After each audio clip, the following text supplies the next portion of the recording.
6 फरवरी को जमीन के मसले को लेकर रानाटोला के ग्रामीण पहुंचे कलेक्टर जनदर्शन में। कलेक्टर साहब से या सीओ साहब से तो बिगैर अनुमति के हम लोग नहीं कर पाएंगे, तो इसीलिए हम लोग यहाँ कलेक्टर साहब से अनुमति लेने के लिए आए हैं और जो रजिस्ट्री हुआ है ना उसका हम लोग निरस्त कराने के लिए आए हैं। महोदय, आपका नाम? मेरा नाम शिव शंकर उर्फ हरिशंकर शर्मा है। अच्छा, तो आप ही प्रार्थी हैं, आप ही आवेदक जी, हैं? मैं भी आवेदक हूँ उसमें। तो आपके भतीजे ने नाम क्या उनका? सोमदत्त शर्मा। सोमदत्त शर्मा ने इसकी जानकारी नहीं कराई थी कि आपकी जमीन को बेच रही है? नहीं, कोई जानकारी नहीं हुई। चुपके उसने रजिस्ट्री कराया है। हाँ। जबकि मेरे द्वारा रजिस्ट्रार कार्य के बाबू लेडी है कोई, तो उसके फोन से भी एक दिन पहले पूछा था। हाँ। मुझे जानकारी मिल रही है कि इसके द्वारा चुपके रजिस्ट्री कराई जा रही है। तो बाबू ने बताया कि नहीं, रजिस्ट्री नहीं हो रही है। हाँ। नहीं हुई है अभी, ऐसा करके। दूसरे दिन मुझे पता चला कि रजिस्ट्री हो गई है। अच्छा। आके पता लगाया तो रजिस्ट्रार ने कहा कि रजिस्ट्री हो गई है। वो पंकज गुप्ता के द्वारा ला के मेरे सामने ही किसी ने लेके आया था, इसे कर दिया। अब मैं तो नहीं कर रहा था, 2 बार वापस करती हूँ, फिर भी लेके आए। एक तो कर ही दो साहब, ऐसा करके। तो एक कर दिया हूँ, 2 अभी वापस इसी के पास रखा है।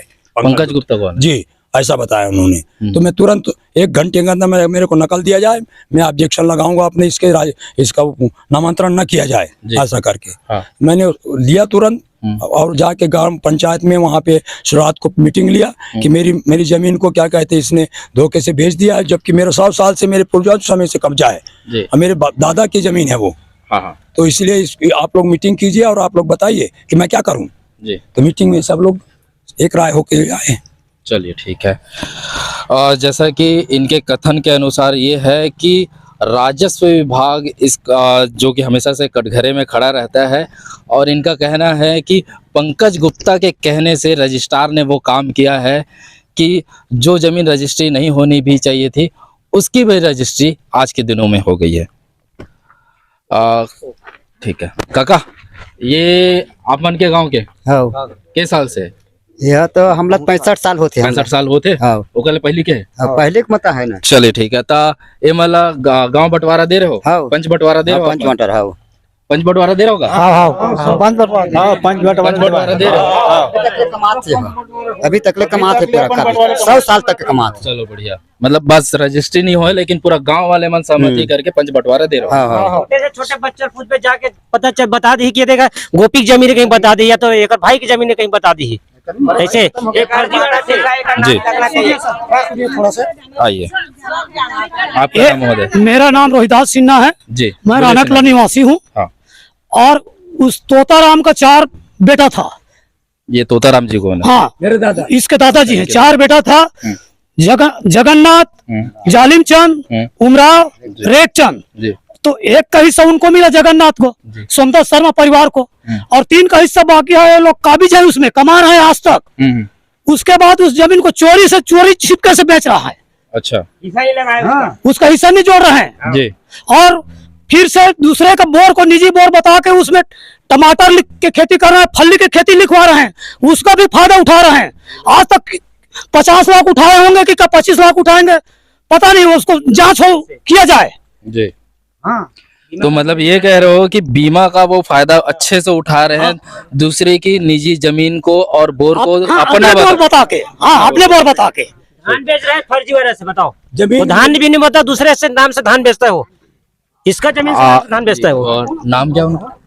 सोमदत्त। आप जैसा कि सोमदत्त के ऊपर में लगातार गांव वालों के माध्यम से अलग अलग तरीके से उनके ऊपर आरोप लग रहे हैं कि वो फर्जी तरीके से धान बेच रहे हैं, फर्जी तरीके से वो बीमा कर करके गवर्नमेंट से पैसा ले रहे हैं, इवन फर्जी तरीके से अपने ही चाचा जी की जमीन को वो रजिस्ट्री करवा रहे हैं। और उमराव चंद जी के 2 लड़के थे और 2 बहन हैं अभी भी। और रेखचंद का 3 लड़के और 1 बहन है। ठीक है। हाँ, 2 बहन रिश्ते पर गुजर गए हुआ, पर 1 बहन है अभी।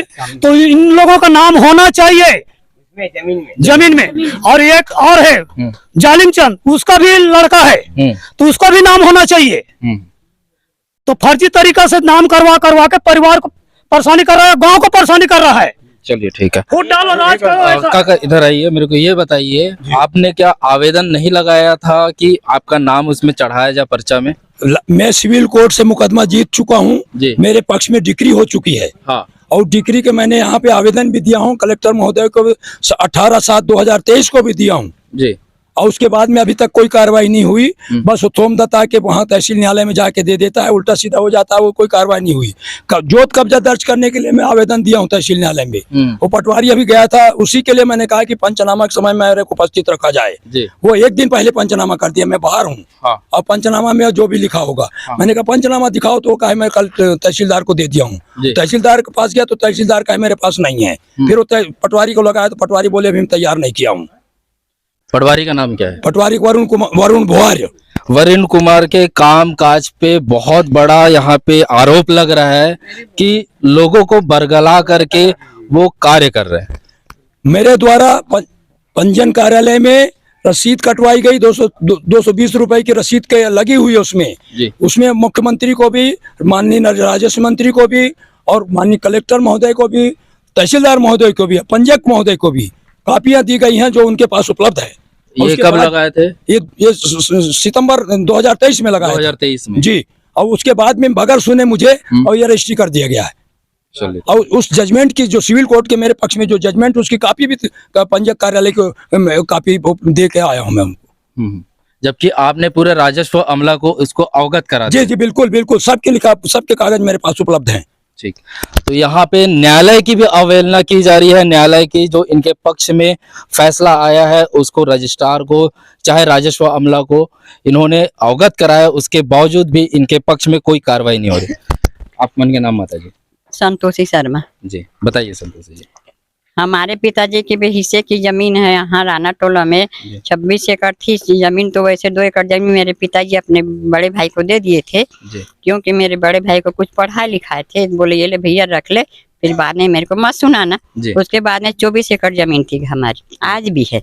लेकिन हमको बोलते हैं कि नाम नहीं चढ़ाते कुछ भी, और तुम लोग जैसे वो कमाओ खाओ वैसे बोलते हैं। कब तक कमाएंगे? आज 100 साल का कब्जा है उसमें। अब मेरे पिताजी चले गए, मेरे भैया चले गए, छोटे छोटे बच्चे मेरे कॉलेज में पढ़ रहे हैं। मैं भी अभी इतने हो गई, कुछ कर नहीं सकते। जमीन हमारी नाम चढ़ाया जाए भाई, यही कहना है।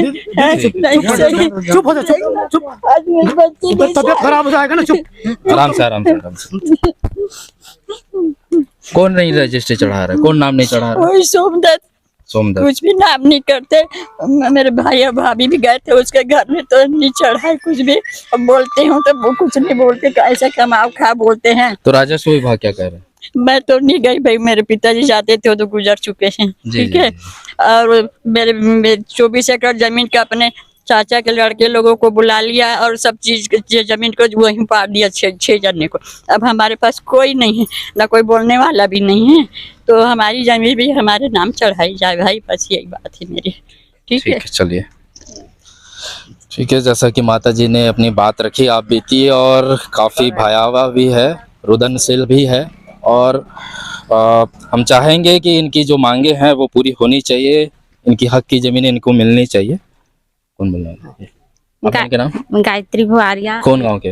राना टोला। सोमदत्त शर्मा घाट जगह में घर बना हन, तिला हटो करके परेशान कर दे, परेशान निकाल हूँ, का कर हूँ, ऐसे कहते मैं छोटे छोटे बच्चा धर के कहाँ जाऊँ, परेशान कर दे मोल सोमदत्त शर्मा। वो तो घास जमीन है ना?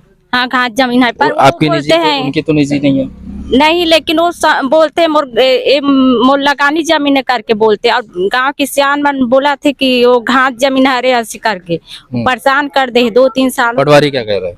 पटवारी तो पता नहीं, अभी नहीं बुला है पटवारी ला, नाप जोक करे पर नहीं बुला है पटवारी। सीमांकन में आवेदन दे हो? नहीं दे। ग्राम पंचायत में आवेदन दे रहे हो? अभी तो नहीं दिया है। नहीं दिए हो? तो गांव वाले मन के का कहने? घास जगह है, माथा टोक करके बोल रहे हैं। घास जमीन है। ठीक है। आपन के नाम? भाट सिंह भुआरिया। भर सिंह बुहारिया बुहारी जी, ठीक। ये बुहारी जी कह रहे वो सही है? हाँ सही। हाँ, जमीन पे काफी हाँ सही। आप लोगों को तो आपत्ति नहीं है ना?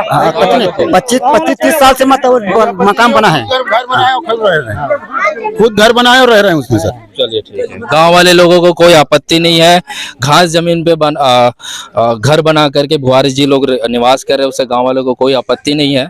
लेकिन व्यक्तिगत स्वार्थ के लिए क्या शर्मा सोमदत्त शर्मा को बहुत ज्यादा आपत्ति हो रही है। उनके पास सैकड़ों जमीनें हैं, अपने चाचा की भी जमीनें बेच रहे हैं, उसके बावजूद भी कुछ गरीब लोग हैं जो कि सरकारी घास जमीन पे घर बना करके रह रहे हैं, उनमें भी उनको आपत्ति हो रही है। 69 में प्रमाणीकरण के आधार पर नीलकंठ पटवारी के द्वारा हम लोगों का नाम चढ़ा दिया गया। अच्छा, और उसमें 1956 में आप लोगों का नाम चढ़ा है? 1969 में हमारा नाम चढ़ा, उसका पट्टा हमारे पास है 69 से 74 तक जी। और 74 में ये लोग आपस में मिलके मेरा नाम कटवा दिए उसमें से। अच्छा, मैं उस समय आपका नाम नाबालिग पहले चढ़ चुका था? जी जी 69 में? हाँ जी, वो मेरा नाम कटवा दिया। उस समय में नाबालिग था, मैं कटनी में पढ़ता था। जी तो जब मेरे को पता चला 1984 में मैं सिविल सूट किया, जी। उस सिविल सूट में मुझे मेरे पक्ष में फैसला हो गया। चलिए। उस सिविल सूट के फैसले 2006 में फैसला, उसको लेके मैं घूम रहा हूँ पूरे राजस्व न्यायालय में। जी जी जी। उसके बावजूद भी न्यायालय के आदेश के नहीं मानी जा रही।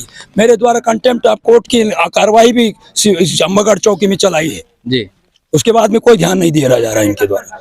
जैसा कि हम राणा टोला के ग्राम वासियों से और प्रार्थी से भी बात किए और मसले को समझने की कोशिश किए हैं कि पूर्व में इनकी जो ज़मीनें हैं इनके नाम पे थी, उसके बावजूद इनके भतीजे लोगों के द्वारा इनका नाम हटवा दिया गया और अब जब कोर्ट का फैसला इनके पक्ष में आ गया है तो राजस्व विभाग कोर्ट के भी फैसले को नहीं मान रही है। अभी तक इनके पक्ष में फैसला ना दे करके इनका जो नाम है पर्चा में नहीं चढ़ाया जा रहा है। इवन इनके हक की जो ज़मीनें हैं उसको किसी न किसी तरीके से व्यक्तिगत हित में लाभ दिलाने के लिए उसको बेचा जा रहा है और उसमें राजस्व विभाग का बहुत बड़ा हाथ है। राजस्व विभाग हमेशा से सवालिया निशाने में रहती है, चाहे मोहला हो, चाहे मानपुर हो, चाहे अम्बागढ़ चौकी हो। आप किसी भी क्षेत्र में चले जाएंगे, यहाँ की ज़मीनों का मसला चलते रहता है और राजस्व विभाग पे हमेशा प्रश्न चिन्ह खड़ा करता है। इस न्यूज़ को, इस वीडियो को ज़्यादा से ज़्यादा लोगों तक शेयर करें ताकि राजस्व विभाग, प्रशासन, शासन के ऊपर में इसकी भनक लगे और वो न्यूज़ के माध्यम से त्वरित कार्रवाई करते हुए शर्मा जी को उनके हक की फैसला सुनाए। मैं NBP न्यूज़ से प्रवेश कुमार, मेरे साथ है नरेश बोगा जी और राणा टोला के ग्रामवासी। धन्यवाद।